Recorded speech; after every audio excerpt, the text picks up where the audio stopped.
Okay, let's cut through all the noise for a minute. Forget the hype. Forget the scary headlines. What we're going to do right now is look at the first real, data-driven evidence of how AI is actually changing the job market. And trust me, what the data shows might just surprise you. I mean, this is the big one, right?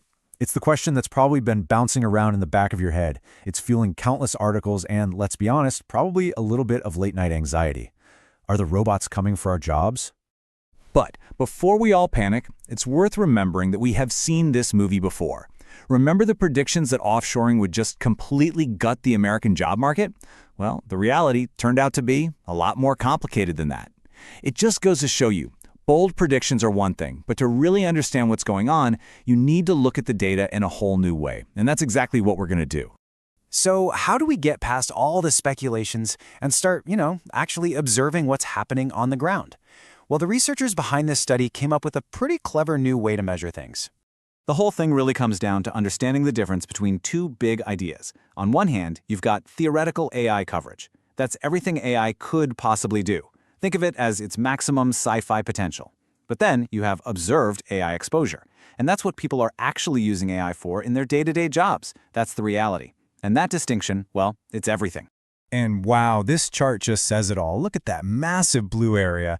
That's all the stuff AI could theoretically do. Now, see that tiny little red blob in the middle? That is what's actually being used out in the wild right now. The gap between potential and reality is just enormous. It tells us we are a long, long way from AI being used to its full potential in the economy. So, with that huge gap in mind, the researchers built this new tool, Observed AI Exposure.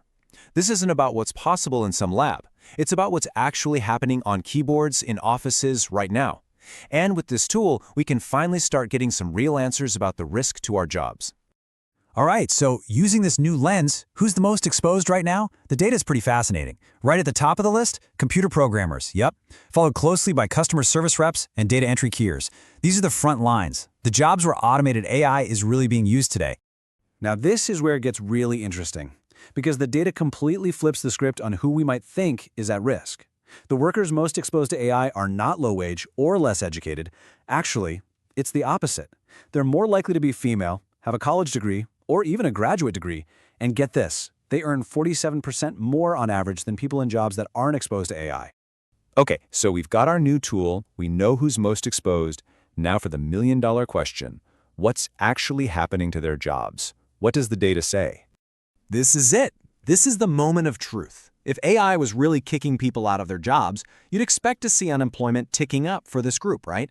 Well, let's see. And here is the answer. This chart tracks unemployment. The red line is for the workers who are most exposed to AI, and the blue line is for the least exposed. Now, I want you to look right here, after late 2022. That's when ChatGPT really took off. Do you see the red line shooting up? Nope. In fact, the two lines are moving almost perfectly together. So the verdict from the data is pretty crystal clear. Despite all the fear and all the headlines, there is just no evidence right now of a systematic rise in unemployment for the jobs that are most exposed to AI. The story that's being told out there, the data just doesn't back it up. And just to really drive the point home, here's a direct quote from the researchers themselves. The effect is, and I'm quoting here, indistinguishable from zero. So that big fear of mass unemployment from AI, so far, it's just not happening.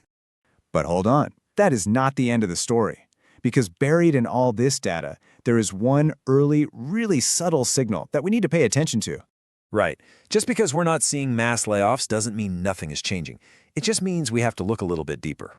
So check out this next chart. It's looking at something totally different, the rate of new job starts specifically for young workers. And this is where we finally see something. Look at what happens right around early 2024. The rate for unexposed jobs stays pretty steady. But for those AI-exposed jobs, it starts to drop. You can literally see the two lines begin to pull apart. And the researchers put a number on it. Since ChatGPT took off, there's been a 14% fall in the rate at which young people are finding jobs in these high-exposure fields. A 14% drop. That's not nothing. And this is the key insight. This is the big takeaway here. The first real impact of AI in the job market might not be about firing people. It might be about a slowdown in hiring people, especially those who are just trying to get their foot in the door. Companies aren't necessarily laying people off because of AI, but maybe, just maybe, they're hiring fewer new people for certain roles. So let's just pull this all together. What have we learned? First, we have a new way to separate AI hype from reality by looking at what's actually happening. Second, the big story is that, so far, this has not led to more unemployment. But third, and this is the twist, the very first sign of a change might be a slowdown in the hiring market for young people trying to break into these fields. So this research doesn't close the book on AI and work. Not at all. It just gives us the first data-driven page of a much longer story. We finally have a way to watch as that little red area of AI's real-world use starts to grow. The real question is, what story is it going to tell us a year from now? And how is that story going to affect you? If you like the video, please like, share, and subscribe.